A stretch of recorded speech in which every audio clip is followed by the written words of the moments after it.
The 12 Dancing Princesses by the Brothers Grimm. There was a king who had 12 beautiful daughters. They slept in 12 beds, all in one room, and when they went to bed, the doors were shut and locked up. But every morning their shoes were found to be quite worn through, as if they had been danced in all night, and yet nobody could find out how it happened or where they had been. Then the king made it known to all the land that if any person could discover the secret and find out where it was that the princesses danced in the night, he should have the one he liked best for his wife and should be king after his death. But whoever tried and did not succeed, after 3 days and nights should be put to death. A king's son soon came.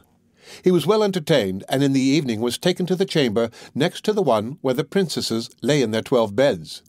There he was to sit and watch where they went to dance, and in order that nothing might pass without his hearing it, the door of his chamber was left open. But the king's son soon fell asleep, and when he awoke in the morning, he found that the princesses had all been dancing, for the soles of their shoes were full of holes. The same thing happened the second and third night, so the king ordered his head to be cut off.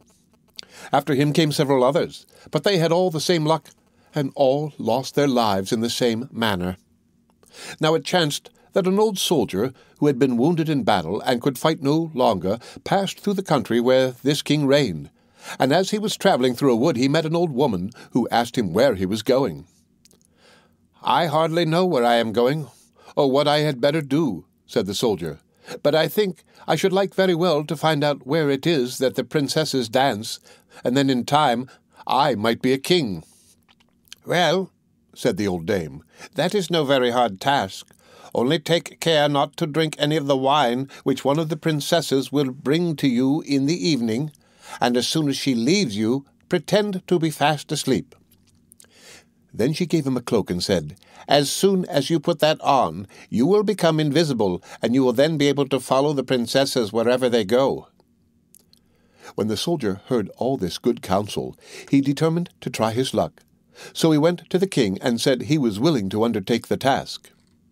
He was as well received as the others had been, and the king ordered fine royal robes to be given him, and when the evening came he was led to the outer chamber. Just as he was going to lie down, the eldest of the princesses brought him a cup of wine, but the soldier threw it all away secretly, taking care not to drink a drop.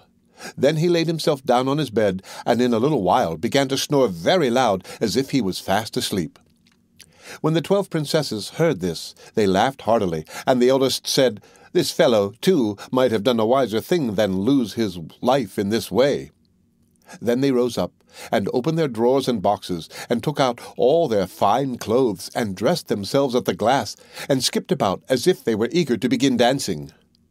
But the youngest said, "I don't know how it is, while you are so happy, I feel very uneasy.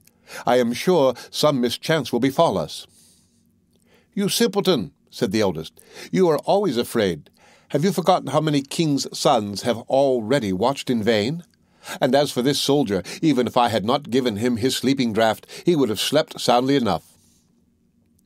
When they were all ready, they went and looked at the soldier, but he snored on, and did not stir hand or foot, so they thought they were quite safe, and the eldest went up to her own bed and clapped her hands, and the bed sank into the floor, and a trap-door flew open. The soldier saw them going down through the trap-door one after another, the eldest leading the way, and thinking he had no time to lose, he jumped up, put on the cloak which the old woman had given him, and followed them. But in the middle of the stairs he trod on the gown of the youngest princess, and she cried out to her sisters, "All is not right. Someone took hold of my gown." "You silly creature," said the eldest, "it is nothing but a nail in the wall." Then down they all went, and at the bottom they found themselves in a most delightful grove of trees, and the leaves were all of silver and glittered and sparkled beautifully. The soldier wished to take away some token of the place, so he broke off a little branch, and there came a loud noise from the tree. Then the youngest daughter said again, "I am sure all is not right. Did you hear that noise? That never happened before." But the eldest said, "It is only our princes who are shouting for joy at our approach." Then they came to another grove of trees where all the leaves were of gold, and afterwards to a third where the leaves were all glittering diamonds. And the soldier broke a branch from each, and every time there was a loud noise which made the youngest sister tremble with fear. But the eldest still said, it was only the princes who were crying for joy. So they went on until they came to a great lake, and at the side of the lake there lay 12 little boats with 12 handsome princes in them, who seemed to be waiting there for the princesses. One of the princesses went into each boat, and the soldier stepped into the same boat with the youngest. As they were rowing over the lake, the prince who was in the boat with the youngest princess and the soldier said, "I do not know why it is, but though I am rowing with all my might, we do not get on so fast as usual, and I am quite tired. The boat seems very heavy today." "It is only the heat of the weather," said the princess. "I feel it very warm too." On the other side of the lake stood a fine illuminated castle, from which came the merry music of horns and trumpets. There they all landed and went into the castle, and each prince danced with his princess, and the soldier, who was all the time invisible, danced with them too. And when any of the princesses had a cup of wine set by her, he drank it all up, so that when she put the cup to her mouth it was empty. At this, too, the youngest sister was terribly frightened, but the eldest always silenced her. They danced on till 3 o'clock in the morning, and then all their shoes were worn out, so that they were obliged to leave off. The princes rowed them back again over the lake. But this time the soldier placed himself in the boat with the eldest princess, and on the opposite shore they took leave of each other, the princesses promising to come again the next night. When they came to the stairs, the soldier ran on before the princesses and laid himself down, and as the 12 sisters slowly came up very much tired, they heard him snoring in his bed. So they said, "Now all is quite safe." Then they undressed themselves, put away their fine clothes, pulled off their shoes, and went to bed. In the morning the soldier said nothing about what had happened, but determined to see more of this strange adventure, and went again the second and third night, and everything happened just as before.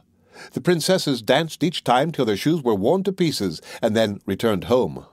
However, on the third night, the soldier carried away one of the golden cups as a token of where he had been. As soon as the time came when he was to declare the secret, he was taken before the king with the 3 branches and the golden cup, and the 12 princesses stood listening behind the door to hear what he would say. And when the king asked him, "Where do my 12 daughters dance at night?"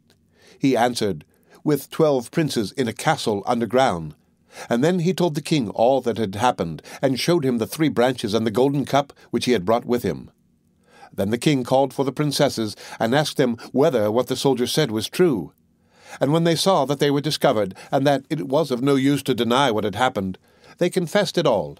And the king asked the soldier which of them he would choose for his wife, and he answered, "I am not very young, so I will have the eldest." And they were married that very day, and the soldier was chosen to be the king's heir. The end of the 12 Dancing Princesses by the Brothers Grimm. Read by Rick Kishner for Lit2Go on the web at fcit.usf.edu.